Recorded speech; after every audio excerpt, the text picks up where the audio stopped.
My fourth message to the generality of the Muslims is plead from Allah Al-Qawi, Al-Aziz, the most powerful, the most mighty.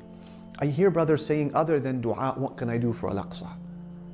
Now, I don't doubt the sincere frustration of the person who said this, but it does illustrate a frustration that may have obscured certain realities, one of which is this: without dua, or whilst dua without action is futile, also actions without dua are just as futile.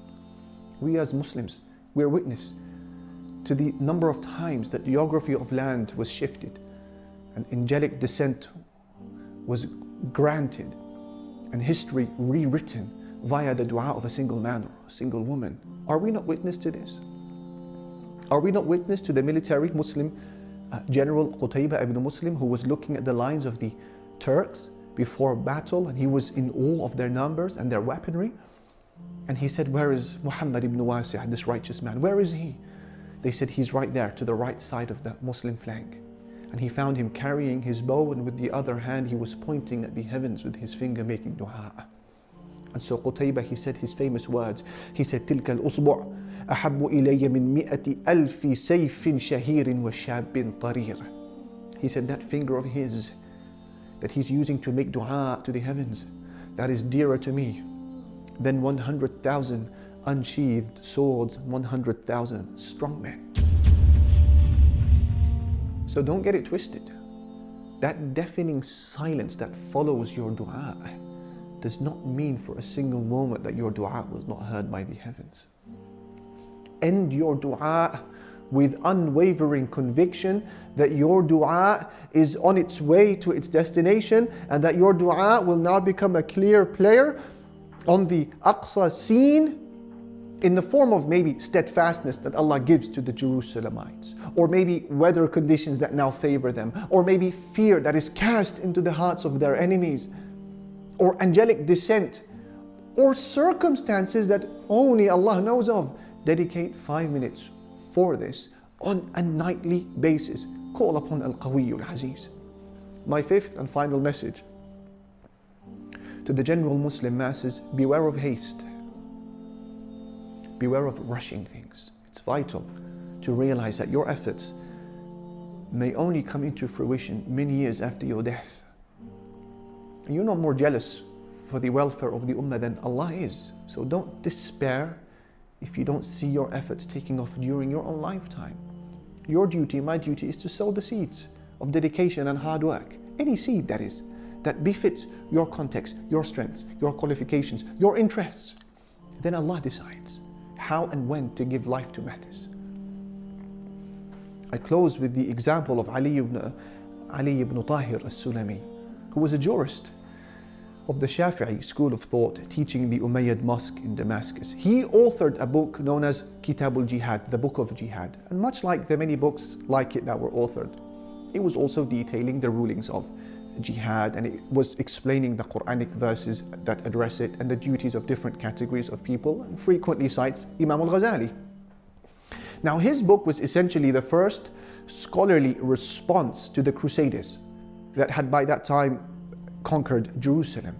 So the initial public readings of this book were in the year 1105. Take note of the dates. 1105, 6 years after Jerusalem had been conquered by the Crusaders. So you would think that these public readings would be so popular because it's urgent, right? But subhanAllah, those gatherings were poorly attended. And the book was then subsequently largely forgotten. A year after this, Ali ibn Tahir as-Sulami, the author, he died. He didn't live to see much. Fast forward with me 81 years to the blessed land of Ash-Sham. The night sky now should be filled with tension, but subhanAllah, there is calm. There is excitement that fills the air. Thousands of Muslims at this time have gathered in a hushed huddle to hear the reading of this book. Pin drop silence that is only ever broken by the weeping sounds of a sincere person here, or the bellows of takbir there. And then led by Salahuddin al-Ayyubi and his teacher Nuruddin al-Zingi, what was once a disunited Muslim community of different ethnicities and languages, they became united by Islam, and they were inspired into action by the book of Ali ibn Tahir. It was read in the lead to the decisive battle of Hittin, the battle in which Jerusalem was liberated by Salahuddin. Now you can just imagine Ali ibn Tahir Sulami's reaction on the Day of Judgment, inshallah, when he is informed by his Lord that your book had played a key role in the recapturing of Jerusalem. You don't have to see the fruits of your work in your life. Brothers and sisters, in summary, if we cannot do the small things that we're asked to do now, we are deluding ourselves into thinking that when the time comes, we will be able to sacrifice more. It doesn't work like that. In conclusion, subhanAllah, man may behave so complacently towards an illness as long as it steers clear of his heart. A smoker, for example, is not too bothered maybe by the staining of his fingers. He may not be afraid of the damage of his gums. Even when he or she may start coughing, a sign that the respiratory system is being damaged, they may still smoke, some of them. It's only when news is conveyed to them that your heart is now under threat that a reaction is sparked. And it spurs them into immediate action, and life-changing decisions are made. Palestine and Al-Aqsa are the hearts of this ummah.